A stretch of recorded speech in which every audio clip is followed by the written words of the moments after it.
On continue d'aller de rebondissement en révélation. Sans surprise, c'était génial. C'était les montagnes russes émotionnelles. Il se pourrait bien que je me sois un petit peu spoilée. Décidément, les vlogs en ce moment, c'est terminé des séries. Je suis en train de faire un grand écart au niveau du style d'écriture. Moi d'habitude, le smut, vous savez, j'aime pas ça. C'est quelque chose, c'est rédhibitoire pour moi. J'ai fait une intoxication alimentaire. Famille de barjots, famille de fous furieux. Hein. Tous, il n'y en a pas un pour rattraper. Coucou tout le monde!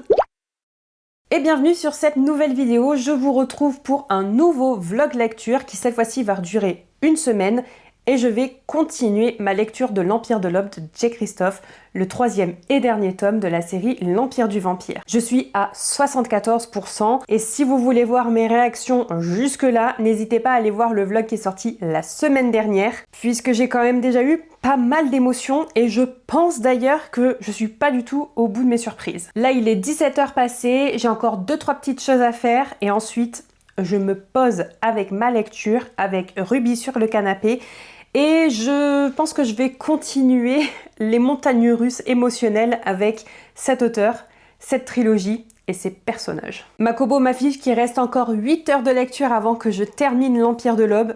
Très franchement, ça sera pas terminé aujourd'hui et certainement pas demain. Donc je pense que d'ici 3 jours normalement, j'aurai terminé ma lecture. Et à partir de ce moment-là, on pourra enfin lancer la roue du hasard et voir un petit peu sur quelle lecture je vais m'orienter. Le but étant au mois d'avril de terminer ou d'avancer un maximum de mes séries. Donc on verra bien ce que la roue nous proposera. J'y mettrai donc toutes les séries que j'ai mis dans ma pile à lire du Serial Series Starter, mais aussi les livres que j'ai piochés dans ma pile à lire du mois d'avril, ma pile à lire mensuelle. Et j'y ajouterai aussi les livres que j'ai empruntés à la médiathèque la semaine dernière, que je vous présentais dans le vlog précédent, à savoir On te retrouvera de Samantha Downing, qui est la lecture du Music and Books Challenge du mois d'avril.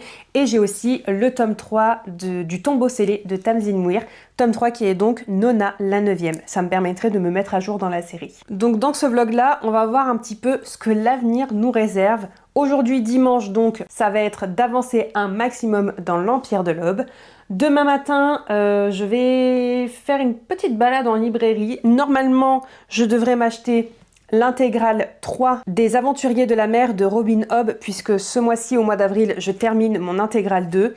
Donc j'aimerais bien acheter l'intégrale 3 pour commencer à préparer les découpages des lectures communes prochaines. Et c'est pas interdit que je jette un œil dans les rayons et que peut-être que je reparte avec d'autres livres. Et surtout, donc, dans quelques jours, on fera tourner la roue du hasard et on verra bien quelle lecture va nous accompagner cette semaine. Allez, moi je retrouve Gabrielle de Léon et on se dit à plus tard.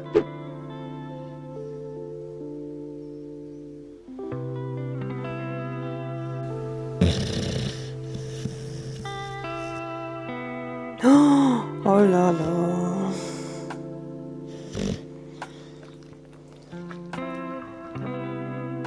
Ah. Oh.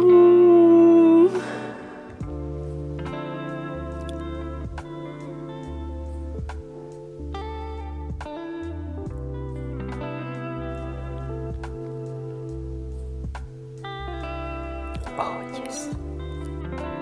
Non.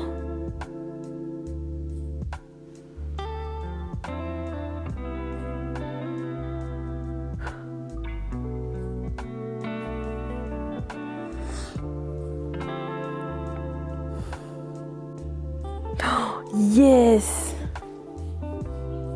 Non!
Oh. Oh. C'est pas vrai.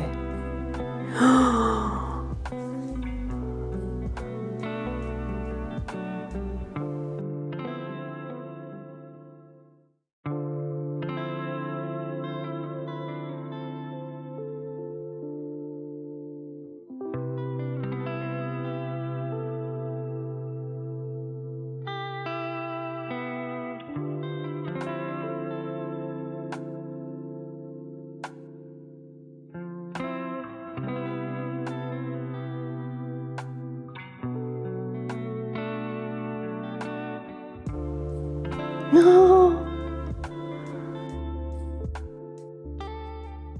Je vous retrouve, on est mercredi et j'ai terminé hier soir ma lecture de l'Empire de l'Aube de Jay Kristoff. Va falloir qu'on en parle. J'ai aussi un petit book haul à vous présenter et on va tirer au sort ma prochaine lecture. Mais avant ça, comme je vous le disais, hier soir j'ai terminé ma lecture de l'Empire de l'Aube de Jay Kristoff.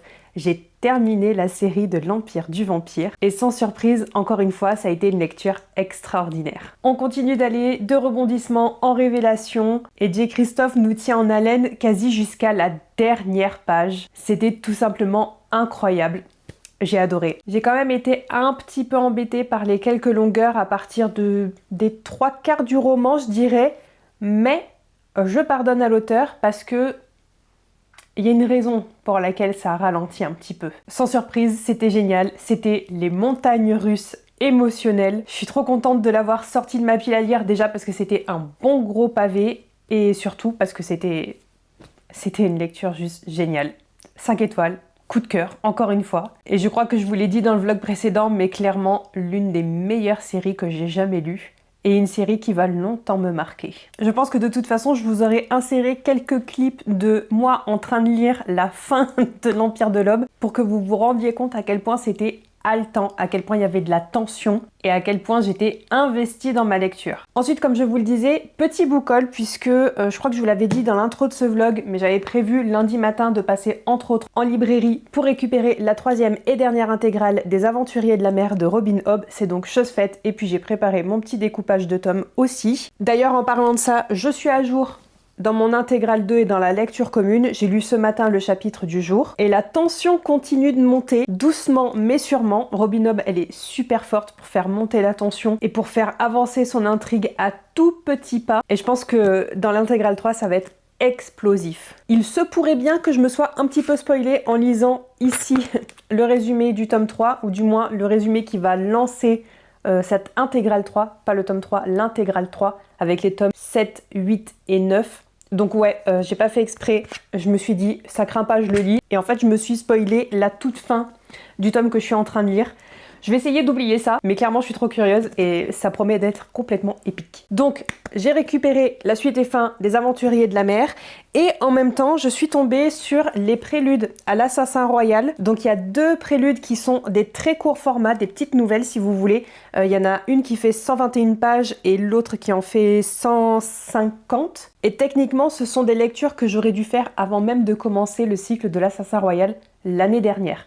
Mais j'avais pas creusé à fond le sujet et je savais pas qu'il y avait ces 2 petits préludes. Donc c'est pas grave, je les lirai je pense une fois que j'aurai terminé ma lecture ici de l'intégrale 2 et je les mettrai peut-être dans la roue du hasard dans le prochain vlog une fois que j'aurai terminé l'éveil aux eaux dormantes.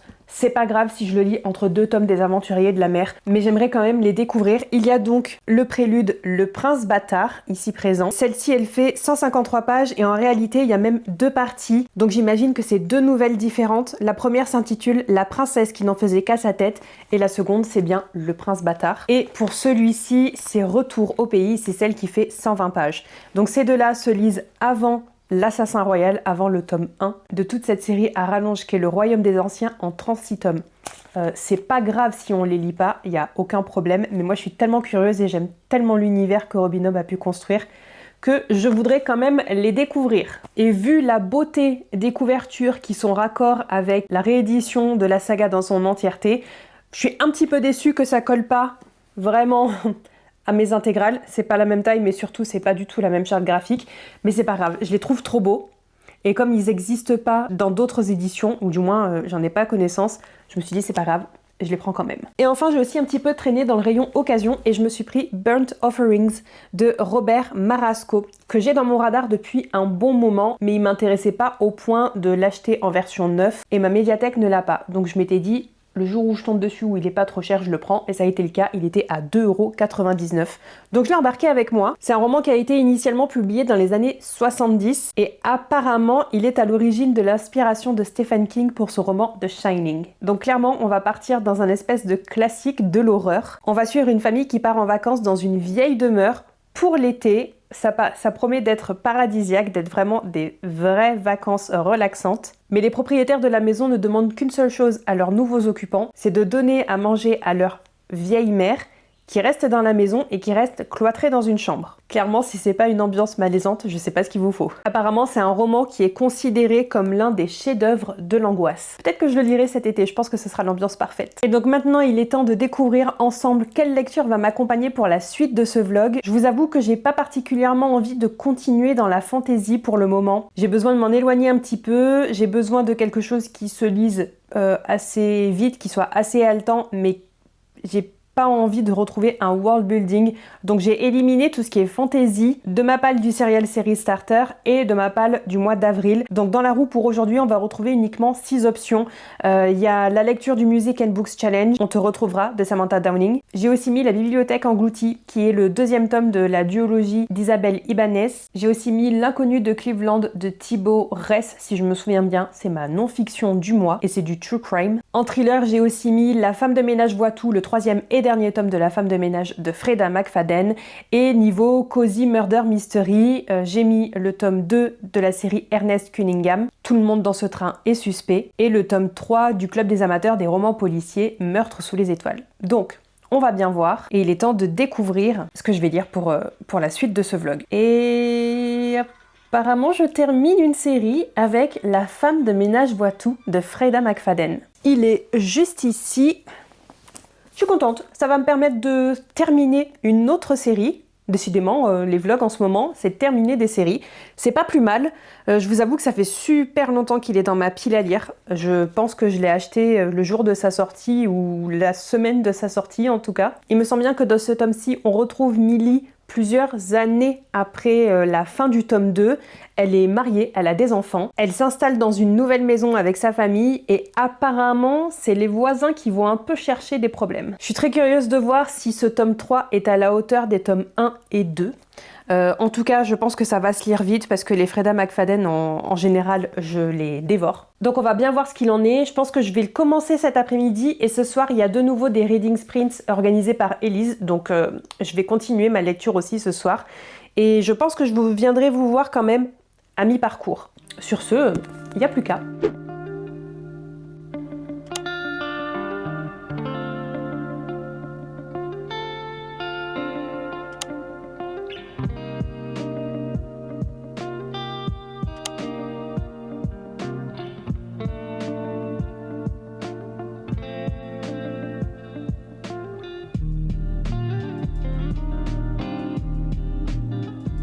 Je vais vous faire un micro-update lecture en compagnie de la Ruby qui je pense va pas tarder à s'allonger et à ronfler. Il est même pas 19h. Ouais, on est juste avant 19h et je vais avoir donc une quarantaine de minutes je dirais pour avancer un petit peu dans ma lecture de La femme de ménage voit tout. Je l'ai commencé tout à l'heure, je suis vraiment pas loin, je suis à la page 31. Chapitre 4.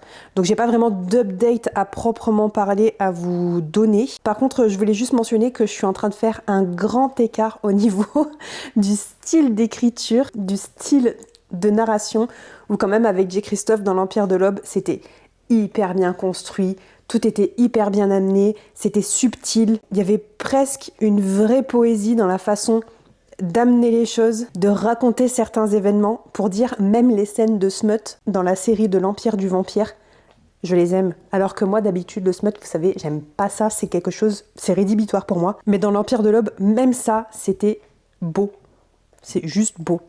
Donc forcément, je fais le grand écart en passant sur la série de La femme de ménage parce qu'on peut pas tomber sur un style et une plume aussi basique. À la fois parce que c'est comme ça que Freda McFadden écrit ses thrillers, mais aussi parce qu'on suit le personnage de Millie, qui est quelqu'un qui est quand même assez naïf, je dirais, un peu un peu niaise, mais pas dans le sens péjoratif du terme, c'est juste que ça reste quelqu'un qui est très lambda. C'est un peu madame tout le monde, malgré les dingueries qui lui arrivent. Donc forcément, ni le style d'écriture, ni les réflexions de notre personnage principal ne sont très réfléchi, ni même très travaillé. Je dis ça parce que dans les 30 premières pages que j'ai lues, on a bien Millie et sa famille qui s'installent dans leur nouvelle maison. C'est littéralement le déménagement, la première journée d'emménagement. Et Millie est complètement folle de sa nouvelle maison. C'est pas un spoiler, mais dans les premiers et deuxième tomes, c'est quelqu'un qui a toujours galéré dans sa vie et on retrouve ça notamment aussi dans sa façon de se loger. Elle a toujours vécu dans des très petits appartements, des petits studios et elle le redit même dans ses 30 premières pages. Même avec sa famille, avec 2 enfants, ils vivaient dans des tout petits logements. Donc là, être enfin propriétaire d'une maison avec un jardin, pour elle, c'est le changement de vie total, c'est la vie rêvée. Donc elle n'arrête pas de parler de sa maison en mode c'est le rêve de ma vie, ma nouvelle maison, je l'adore. Bref, si je vous dis tout ça, c'est parce que déjà ça m'avait marqué sur les premiers chapitres, mais tout à l'heure j'ai lu le chapitre 3 et le début du chapitre 3, c'est « Ce soir, nous dînons tous les 4 à la table de notre cuisine. Savez-vous ce qu'est une table de cuisine ?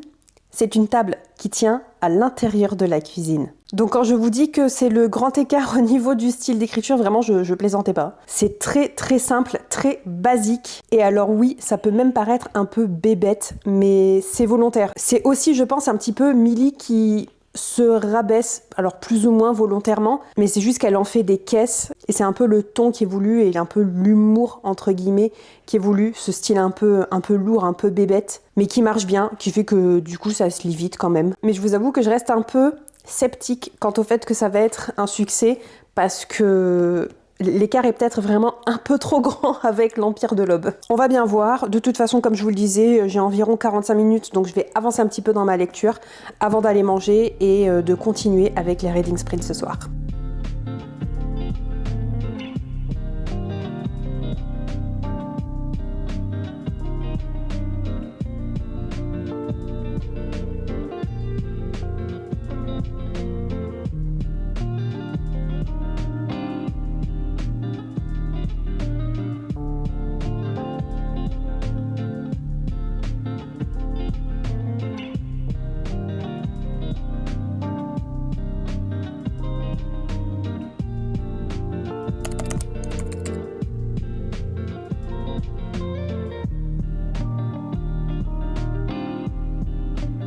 On est jeudi soir, il est 20h, je viens vous faire un point lecture assez rapidement puisque je suis presque à la moitié du 3e tome de La femme de ménage. Je suis précisément à 43%, mais dans une vingtaine de pages, je vais être à la moitié. Et 20 pages, ça se lit très vite. Enfin, ça se lit très vite sur du Freda McFadden. Et je dois vous avouer que jusqu'à présent, je suis un peu mitigée. Je suis toujours sur le fait que niveau écriture, c'est toujours le grand écart et ça commence à me peiner un peu d'ailleurs. Autant dans le premier et le 2e tome, ce style d'écriture un peu simple, voire pauvre, ça m'avait pas du tout dérangé. Là sur ce 3e tome, ça commence un peu presque à m'agacer. Il y a quand même beaucoup d'exagération, zéro communication entre Millie et son mari et ça a son importance là-dedans. Et j'avoue que ça m'agace un petit peu. Mais en même temps, c'est quand même vachement prenant. J'ai plein d'idées, plein de soupçons par-ci par-là et en même temps, je sais que Freda McFadden, elle va encore me balader. Du coup, je sais pas ce qui est vrai, ce qui est faux dans ma tête et je sais pas du tout où ça va nous amener dans la suite de ce tome 3. Je pense pas que je vous l'avais dit parce que la dernière fois que je suis venue vous parler, j'avais juste commencé ce 3e tome. Mais en gros, Millie vient de déménager, elle vient de s'installer avec sa famille dans une nouvelle maison qu'elle adore et elle rencontre ses voisines, sa voisine d'en face et sa voisine qui est juste à côté. Et les deux, elles sont très contrôlantes, chacune d'une façon spécifique. La voisine qui est à côté, c'est quelqu'un de très contrôlante, mais beaucoup sur les apparences. C'est quelqu'un qui a de l'argent, qui ne le cache pas, qui le revendique d'ailleurs, et qui rabaisse constamment Millie parce que clairement les deux familles sont pas du tout de la même classe sociale. Et en plus de ça, elle drague très ouvertement son mari devant elle, donc Ça commence un peu à chauffer entre les deux. Mais connaissant Freda McFadden, je me demande s'il n'y a pas anguille sous roche. Et je me pose un peu les mêmes questions avec la voisine d'en face, mais là c'est pas du tout le même problème. La voisine d'en face, elle est contrôlante avec son enfant. D'ailleurs, la première fois qu'on la rencontre vraiment, elle tient littéralement son enfant en laisse en attendant le bus scolaire. Et il y a pas mal de petites situations complètement hallucinantes avec cette voisine d'en face. Du coup, je me demande un peu qui est la folle dingue de l'histoire, et s'il y a bien une seule folle dingue ou s'il y en a plusieurs. Bref, Milly est certainement pas au bout de ses surprises. Moi non plus. Et je suis hyper curieuse de voir où ça va s'en aller. D'autant plus qu'il se passe aussi des choses un peu bizarres dans la nouvelle maison de Milly. J'ai déjà eu une partie de révélation, mais je pense que là aussi, je suis pas au bout de mes surprises. Est-ce que ça va être hyper tiré par les cheveux ou pas? Je le verrai bien dans la suite. Et j'ai l'impression que ces enfants sont pas tout blancs non plus dans l'histoire. Donc ouais, on va bien voir ce que ça va donner, mais... je suis un peu mitigée, ceci dit ça se lit quand même toujours très vite. C'est pour ça que je viens vous voir maintenant, parce que après manger je vais me reposer sur le canapé pendant une bonne heure et je vais bien avancer et je risque d'avoir pas mal de révélations et très certainement des réponses à certaines des questions que je me pose déjà. Allez, je continue et je vous dis à plus tard. Vendredi 18h, il me reste une centaine de pages à lire pour terminer ce roman. La tension est à son comble, je suis trop curieuse de savoir ce qu'il en est vraiment. Je suis vraiment très accrochée par l'intrigue, j'en ai un peu marre des personnages et de certaines tropes, on s'en reparlera un peu plus tard, mais là je veux juste terminer et savoir enfin le véritable mot de l'histoire. Aussi, je suis dehors avec Ruby qui prend toujours sa chasse au lézard très au sérieux. Ah ouais, bah voilà, elle vient de partir et elle s'est coincée dans un coin. Bref, je vais profiter de mon hamac pour terminer ma lecture et essayer de reposer un petit peu mon dos parce que je me suis fait super mal au dos hier en faisant mon sport et depuis je marche comme une nonagénaire. Je vais essayer d'avoir une posture à peu près confortable pour bouffer les 100 dernières pages qui me restent et on s'en reparle.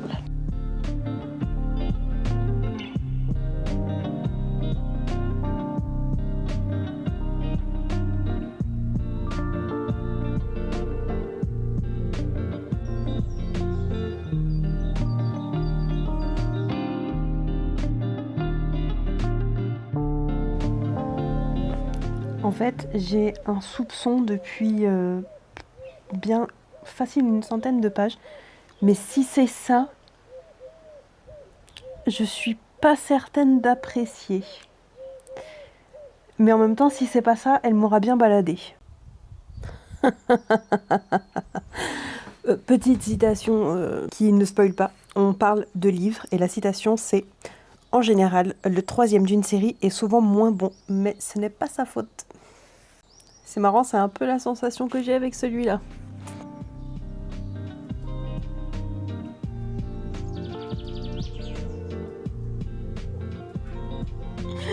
Ruby est en train de me faire un cirque à côté. Faut que je vous montre.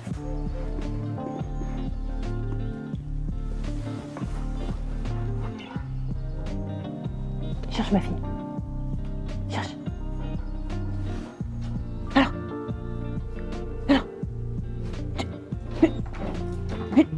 Qu'est-ce que c'est?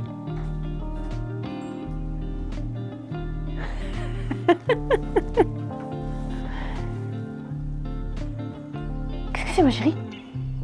Alors?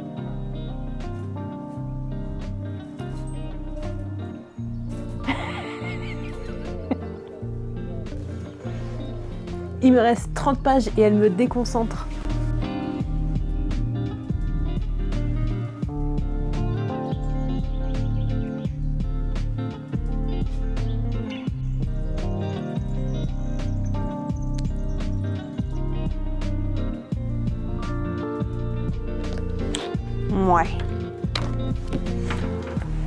Ouais. Très tiré par les cheveux quand même. Bon, bah comme convenu, je reviens vous voir puisque j'ai terminé il y a environ 1 heure le 3e et dernier tome de la série La femme de ménage de Freda McFadden. Déjà, avant d'oublier, j'ai terminé une nouvelle série, donc je fais plus 7 points pour mon challenge Serial Series Starter. Et j'avais pas précisé, mais c'est aussi le cas pour l'Empire de l'Aube que j'ai terminé un peu plus tôt dans le vlog. Donc depuis le début du mois, je suis à 21 points, mais je pense que ça va pas tarder à dégringoler. Et sinon, pour en revenir à La femme de ménage, je crois que ça va être un 3 étoiles sur 5. Sans trop de surprise, j'ai eu du mal avec le style d'écriture jusqu'à la fin. Mais comme je vous le disais précédemment, tu passes après J. Christophe et une dark fantasy complètement épique et hyper réfléchie. Forcément, la femme de ménage ne fait pas le poids. Et au niveau de la construction des personnages, c'est un peu pareil, malheureusement, elle peut pas rivaliser. C'est marrant parce que c'était déjà le cas dans le tome 1 et dans le tome 2, mais ça m'avait pas tant gêné que ça. Par contre, dans ce tome 3, je les ai tous trouvés plus caricaturaux les uns que les autres. On a Millie qui s'en fait pour tout et pour rien, son mari qui se fait draguer de tous les côtés et qui ne voit que dalle et qui semble vraiment pas très fut-fut. Les enfants qui ont aussi des caractères assez stéréotypés. La petite fille est très renfermée sur elle-même, elle adore lire et ne se fait pas d'amis. Le petit garçon au contraire, il est hyper actif au possible. Et on a aussi évidemment certains voisins, dont 2 voisines qui font pas partie de la même famille et qui sont hyper contrôlantes. Faut savoir que dans ce tome-là, on surfe beaucoup sur la notion d'infidélité, de mensonge dans le couple, et moi c'est quelque chose que j'apprécie pas. J'apprécie pas dans mes lectures, mais j'apprécie pas dans la vie réelle non plus. C'est quelque chose qui me trigger pas mal d'ailleurs, je dois vous avouer. Donc forcément, j'étais pas très emballée dans cette lecture. Ceci dit, le mystère est toujours très haletant, très prenant, et on peut pas s'empêcher de faire défiler les pages. Pour ce qui est des révélations finales, je dirais que j'avais deviné 60-70% de ce qui s'est réellement passé, mais je dois dire que c'est vraiment très tiré par les cheveux. Encore une fois, en comparaison avec les tomes 1 et 2, c'était déjà pas mal tiré par les cheveux, mais c'est ce qui plaît. Là, c'est le summum quand même. Ceci dit, ça reste un tantinet crédible, donc pourquoi pas. C'est clair que ça arriverait pas tous les 4 matins, mais pourquoi pas. En tout cas, ça m'a bien tenue en haleine et je suis de nouveau prête à me replonger dans de l'imaginaire, de la fantaisie. Ça m'a bien changé les idées et en plus de ça, je l'ai lu très rapidement. Je l'ai commencé hier ou avant-hier? Avant-hier, donc je l'ai lu en 3 jours. Bon, évidemment, ça casse pas 3 pattes à un canard. Je m'y attendais. Il n'est pas non plus nécessaire de lire ce dernier tome pour conclure la série. Ça reste des tomes indépendants les uns des autres, même si c'est évidemment mieux de suivre l'ordre chronologique. Bref, vous n'avez pas besoin de lire le 3e tome si jamais vous voulez vous arrêter au tome 2 ou même au tome 1 et ne jamais continuer la série. Il n'y a pas vraiment besoin. Ceci dit, je suis très contente de l'avoir enfin sorti de ma pile à lire et d'avoir enfin terminé cette série. Depuis le temps que ça traîne dans ma bibliothèque, on passe enfin à autre chose. Et d'ailleurs, puisqu'il est temps de passer à autre chose, il est aussi temps de faire tourner la roue du hasard. Et là, j'ai remis tous les titres qu'il y a dans mon challenge du Serial Series Starter et dans ma pile à lire du mois d'avril. J'ai juste pas mis les livres audio, mais je pense que je ferai un tirage avant la fin de ce vlog, puisque sur le prochain vlog, je vais faire un gros voyage en voiture et c'est pas moi qui conduis, donc je vais pouvoir me balancer un livre audio dans les oreilles et à ce moment-là, je tirerai au sort le livre audio. Bref, on est parti.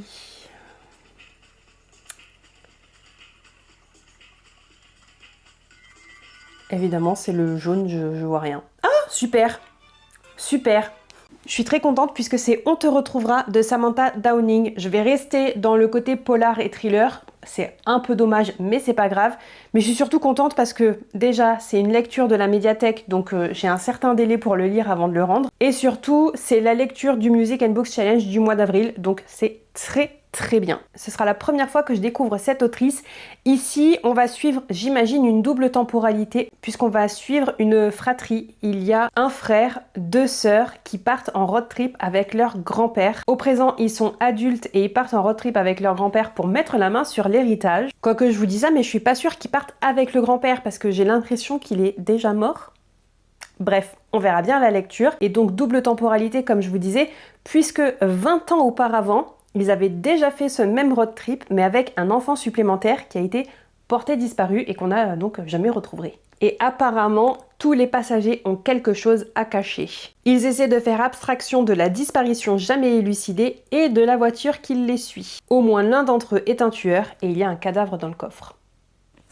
Je suis très intriguée, mais il y a des personnes qui l'ont déjà lu dans le Discord qui est réservé au book club et les avis sont mitigés. Donc je vais me faire mon propre avis.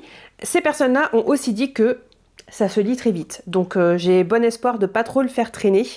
Mais je vais le commencer demain. Parce que là, ce soir, je vais faire une petite pause. J'ai assez de thrillers pour la journée. Je pense que je vais me caler sur le canapé et qu'on va se lancer un petit quelque chose avec Ruby pour faire un gros câlin avant le dodo. Et donc, je démarrerai ça demain.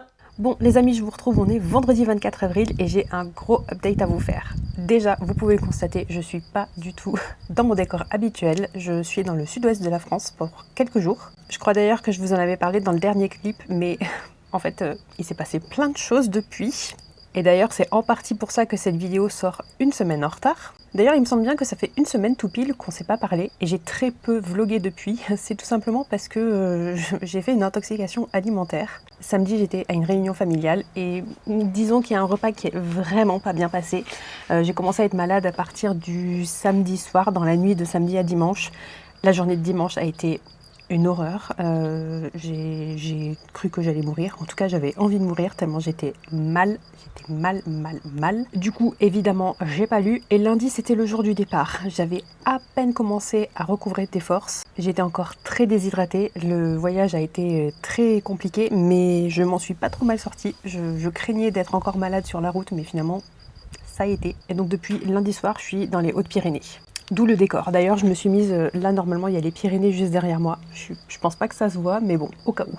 Et de fil en aiguille, j'ai vraiment recouvré la santé que depuis hier, avant-hier, je dirais. Aujourd'hui, c'est d'ailleurs la première journée où je me sens pas faire un début de malaise, donc c'est très bien. Mais du coup, forcément, comme j'ai rien vlogué, je ne vous ai pas parlé de ma dernière lecture. J'ai même pas clôturé le vlog parce que j'aurais dû le clôturer le dimanche et le monter sur la journée du dimanche pour vous le proposer mercredi. Et finalement, rien de tout ça n'a été fait. Donc, le vlog continue et je l'arrêterai ce dimanche qui arrive, dans 2 jours. Donc finalement, au lieu d'avoir 2 vlogs qui durent une semaine, vous aurez un vlog qui dure 2 semaines. Avec une grosse ellipse temporelle puisqu'il y aura plusieurs jours où j'aurai à rien filmé. Mais bon, j'ai quand même un update lecture à vous faire puisque j'ai fini ce matin la lecture qui avait été choisie par la roue du hasard. J'ai reçu hier un petit book-haul et il faudra qu'on fasse tourner ensemble la roue pour la prochaine lecture. Je pense que je vais d'ailleurs commencer par le book-haul puisque c'est ce que j'ai reçu hier. C'est sorti hier en librairie. Enfin, je vous dis hier, du coup c'était le 23 avril. Vous voyez, ils sont encore sous protection, mais j'ai reçu donc les tomes 3 et 4 du livre des Terres Bannies de John Gwynne.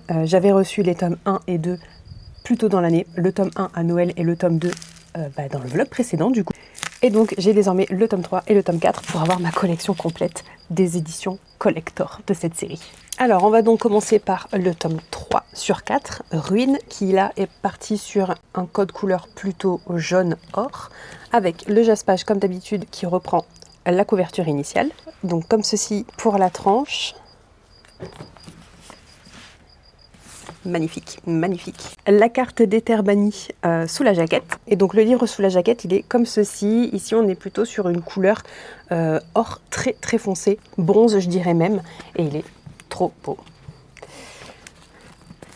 Avec la deuxième de couverture et la troisième de couverture, comme toujours, et évidemment la quatrième, avec cette sous-impression, je ne sais pas si vous allez le voir cette fois-ci, magnifique. Et je ne l'avais pas précisé sur les tomes 1 et 2 que j'avais reçus un peu plus tôt, mais il y a aussi un marque-page qui est intégré. Et le marque-page reprend la couleur du livre. Donc ici on a un marque-page doré. Sur le tome 1, c'était un livre à la couverture rouge foncé, donc on avait un marque-page rouge. Et sur le tome 2, c'était un livre très vert foncé avec un marque-page vert. Et donc là, pour Fureur, le 4e et dernier tome, qui m'avait ravagé au passage, je ne sais pas si vous vous en souvenez, là on est sur une couleur bleu foncé. Il est magnifique. Oh, il est trop beau. Il est trop beau. Et du coup, jaspage, encore une fois. Magnifique. Et marque-page bleuté. Trop beau. Trop beau. Et comme toujours, cette petite sous-impression, c'est sur la tranche et la quatrième de couverture. C'est de toute beauté, j'adore. Vraiment, au niveau qualitatif, c'est pépite. Il y a Ruby qui est pas très loin d'ailleurs, si jamais vous entendez des bruits un peu sauvages, c'est elle qui chasse les lézards. D'ailleurs, elle a un succès fou là, depuis qu'elle est arrivée ici. Elle a déjà chopé, de ce qu'on a vu, bien 3 lézards. Bref, c'est déjà tout pour le book haul. Faut que je vous fasse un update sur ma lecture de On te retrouvera de Samantha Downing, parce que finalement je l'ai terminé ce matin. Je comptais vous faire un update hier, mais il me restait une 60aine de pages avant de le terminer. Donc je me suis dit c'est idiot vous faire un update à 60 pages de la fin, autant le terminer et vous en parler après. Ça reste une lecture un peu mitigée, j'y ai mis 3 étoiles et demie sur 5. C'était sympa, mais c'était quand même assez tiré par les cheveux. Je rembobine un petit peu, si vous voulez le résumer. On y suit ici les frères et sœurs Eddie, Beth et Portia. Et en fait, on va suivre le point de vue de Beth, qui est la cadette, celle du milieu. Et si on suit ses frères et sœurs, c'est parce qu'ils partent en road trip pour hériter de l'héritage de leur grand-père. Ils héritaient d'une somme assez colossale quand même, faut dire, à la condition qu'ils recréent le road trip qu'ils avaient fait 20 ans auparavant avec ce grand-père justement. Et c'était un road trip, un voyage qui s'était vraiment mal passé. C'est le moins qu'on puisse dire, puisqu'apparemment il y avait 4 enfants quand ils sont partis et l'un d'entre eux est disparu et n'a jamais refait surface. C'est pas un spoiler, c'est écrit sur la 4e de couverture. Ce qui m'a embêté, c'est que cette révélation, elle est tournée comme un plot twist au premier quart du roman, au 25%. Donc forcément un plot twist qui est indiqué sur la 4e de couverture. J'ai été un petit peu déçue. Ceci dit, on a un second plot twist à environ 50%. Et un dernier, je dirais, vers les 80-85% qui, là, m'ont assez satisfaite, m'ont assez surprise. Ou en tout cas, j'étais assez investie dans ma lecture pour ne pas me dire que c'était un peu téléphoné. On voyage donc avec nos frères et sœurs et leurs conjoints, puisque Eddie est parti avec sa nouvelle femme Krista, et Beth, quant à elle, a décidé d'embarquer son mari Félix. Quant à Portia, elle est célibataire, donc elle part toute seule.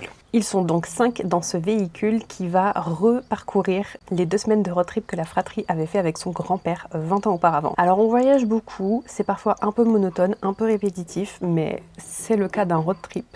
Et surtout, on va bien sentir les tensions qui s'installent entre les différents membres de cette famille. D'ailleurs, on va assez vite le comprendre, c'est un peu une famille qui a un pet au casque. C'est de plus en plus barré, mais barré dans le sens pas drôle. Barré dans le sens où les personnages sont pas agréables. Ils sont pas là pour qu'on les apprécie.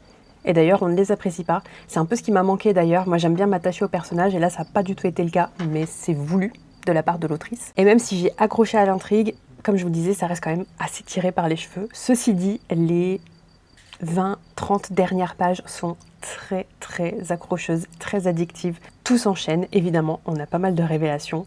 Et d'ailleurs, on enchaîne les révélations, ça va vraiment crescendo. Et je sais pas encore si je suis satisfaite de la fin ou pas. Je pense que non, mais en même temps, je vois difficilement comment ça aurait pu finir autrement. Bref, c'est vraiment une histoire de famille de fous furieux. Et c'est vraiment ce que je vais retenir de cette lecture d'ailleurs. Pas tant le côté road trip ou le côté liens familiaux très tendus, mais plutôt le côté famille de barjots, famille de fous furieux, hein. Tous. Il n'y en a pas un pour rattraper l'autre. Et je terminerai en citant une membre du Discord qui a dit la phrase qui résume tout.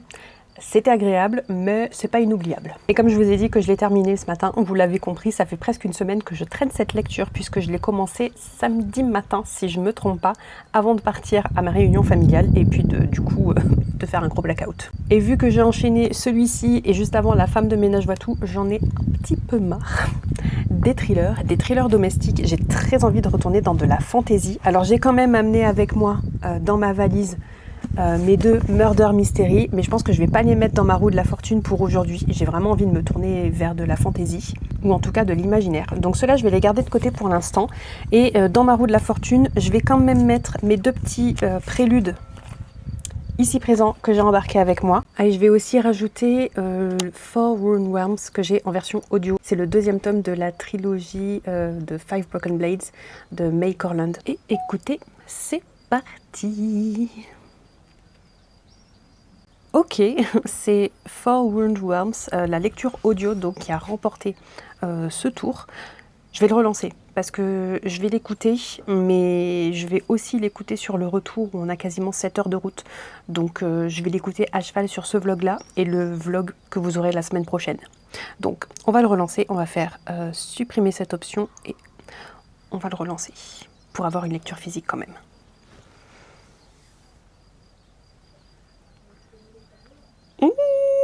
Écoutez, ça me va très bien, ça me va très bien. En fait, peu importe ce qui aurait été tiré au sort, ça me va très bien. Mais c'est Red Rising de Pierce Brown qui est sorti vainqueur de ce tour. Je suis trop contente. Je suis trop contente. Ça fait vraiment longtemps que je veux découvrir ce roman. Il fait presque 500 pages. On est sur du 476 pages. Ça me va très bien. Évidemment, je ne l'aurai pas terminé au moment où je clôturerai ce vlog. Donc vous aurez une partie seulement de mon avis. Mais je suis trop contente d'enfin officiellement le démarrer. Oh, ça va être trop bien. Ça va être de la régalade. Pour celles et ceux qui ne connaîtraient pas, il est souvent pitché comme du Hunger Games. mais dans l'espace. Ça me va très bien. Et surtout, ça me fait énormément penser à The Will of the Many de James Islington qui était sorti il y a 2 ans. Le pitch est à peu près la même chose puisqu'on va suivre notre personnage principal qui ici s'appelle Darrow, qui vit dans une société dystopique, qui vit dans l'espace d'ailleurs il me semble, où la société est organisée par les couleurs du sang de ses citoyens. Et Darrow, son sang est rouge, c'est-à-dire que du coup il fait partie de la classe sociale la plus basse possible. Et il va être embarqué dans une histoire où il va être obligé de se faire passer pour un or, qui sont tout simplement en haut de la pyramide de cette société. Et il va notamment devoir investir un institut, donc un lieu d'éducation, de formation de l'élite, pour découvrir quelques secrets et j'imagine très certainement détruire la société de l'intérieur. J'ai très hâte d'enfin le découvrir. Je n'ai entendu que de super bons avis sur cette série, mais des avis mitigés sur ce premier tome. Donc je sais très bien que même si j'aime moyennement ça, faut que je continue la série pour très certainement me régaler. Donc on verra bien, mais en attendant, je vais démarrer ça. Ah oui, et dernière information, parce que j'avais déjà oublié, évidemment comme j'ai fait mes valises un peu à la dernière minute, parce que j'avais prévu de les faire dimanche tranquillement, et puis j'ai été au bout de ma vie, donc je les ai fait lundi matin, 1 heure avant de partir, j'ai oublié d'embarquer ma 2e intégrale pour terminer L'éveil des eaux dormantes de Robin Hobb, le 6e tome des Aventuriers de la mer. Il me restait une centaine de pages avant de terminer ce tome et cette intégrale, et en plus il se passait plein de choses, j'avais trop hâte de le finir. Je l'ai oublié, évidemment. J'ai oublié d'autres choses aussi, mais le plus important c'est ça, et ça me fatigue en fait, parce que j'étais à fond dans cette lecture. Je suis dégoûtée. Je vais essayer de trouver peut-être sur internet, je sais pas, pour terminer, parce que je veux savoir ce qu'il en est. Bref, trêve de blabla. Je vais démarrer Red Rising, et je vous retrouve dimanche pour clôturer ce vlog et vous faire un petit update.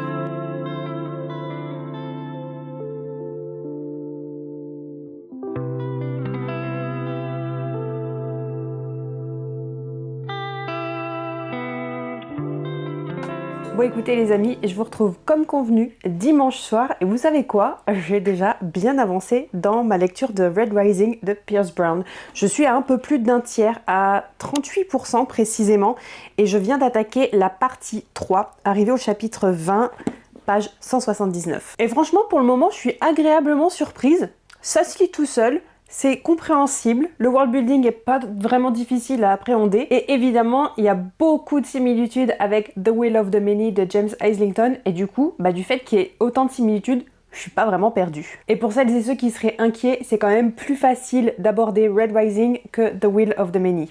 Enfin, je trouve. Par contre, on sent tout de suite qu'on est dans de la SF. Il n'y a pas de fantasy là pour le coup, c'est vraiment de la science-fiction. Et j'avoue que c'est aussi assez orienté young adulte. C'est quelque chose que moi, personnellement, je ne lis plus vraiment. En tout cas, je suis vachement moins intéressée parce que, bon, j'y ai passé l'âge. Et surtout, qui dit young adulte dit souvent des personnages qui sont quand même pas assez mûrs, pas assez matures pour moi. Mais avec ici Darrow, ça le fait. Pourtant, on suit notre personnage qui a 16 ans, mais il a tellement grandi dans un monde où il a été forcé très tôt d'agir comme un adulte, de réfléchir comme un adulte, de travailler comme un adulte, que finalement, le côté young adulte, justement, ce côté un peu trop adolescent, un peu trop juvénile, il ne me dérange pas plus que ça. On va le retrouver évidemment puisque, comme je vous disais dans le résumé, il va être obligé de se faire passer pour un or alors qu'il est un rouge. Et puisqu'il va être obligé d'infiltrer l'institut, qui est un peu le lieu académique le plus important de la société, forcément il va se retrouver aussi à fréquenter des gens de son âge mais qui sont beaucoup moins matures que lui. Mais pour l'instant, là où je viens d'arriver, il commence à peine à rencontrer ces gens-là, donc le côté young adulte, pour le moment, je l'ai pas ressenti plus que ça. Autrement, comme je vous le disais, ça se lit aussi tout seul, c'est très agréable. Et pour l'instant, c'est une très bonne lecture. Je pense pas que ce sera un coup de cœur, mais ça reste une très bonne lecture, j'ai très envie de savoir la suite et de voir un peu comment tout ça va évoluer. Et vu le chapitre que je viens de terminer, je crois que ça va être assez sanglant quand même. Je crois que pour le coup, j'ai pas grand chose de plus à vous en dire, j'ai juste hâte de continuer ma lecture. Je pense que je vais continuer ce soir. Et si on fait un récap de ce vlog qui a été très long, qui a duré 2 semaines, et avec évidemment cette coupure de plusieurs jours parce que j'ai été bien malade, j'aurai finalement terminé 2 séries avec L'Empire de l'Aube, le tome 3 de la trilogie de l'Empire du Vampire de J. Christophe. Et sur mon challenge Serial Series Starter, j'ai gagné plus 7 points avec cette lecture. Pareil avec La femme de ménage voit tout, le dernier tome de la série de La femme de ménage de Freda McFadden, plus 7 points, donc je suis à plus 21 points dans le challenge. Ensuite, j'ai lu On te retrouvera qui compte pour 0 puisqu'il ne faisait pas partie de ce challenge. Il ne fait pas partie d'une série. Par contre, vu que j'ai démarré Red Rising, on est sur du -2, mais je le compterai dans le vlog suivant puisque je n'ai pas encore terminé cette lecture. Donc pour l'instant, je suis à 21 points et sur le vlog suivant, je vais descendre légèrement et être à 19 points. Mais bon, c'est pas grave, le principal c'est que j'avance dans mes séries. Et au fait, j'ai failli oublier de vous le dire, encore une fois, pour mon petit problème avec Les Aventuriers de la Mer, tome 6, L'éveil des eaux dormantes, que j'ai évidemment oublié chez moi avant de partir alors qu'il me restait une centaine de pages, j'ai trouvé la solution. J'ai converti un livre que j'avais déjà écouté sur Audible, je l'ai rendu pour récupérer un crédit Audible et donc avec ce crédit-là, eh bien écoutez, j'ai acheté L'éveil des eaux dormantes, même si j'ai lu la grande majorité du livre.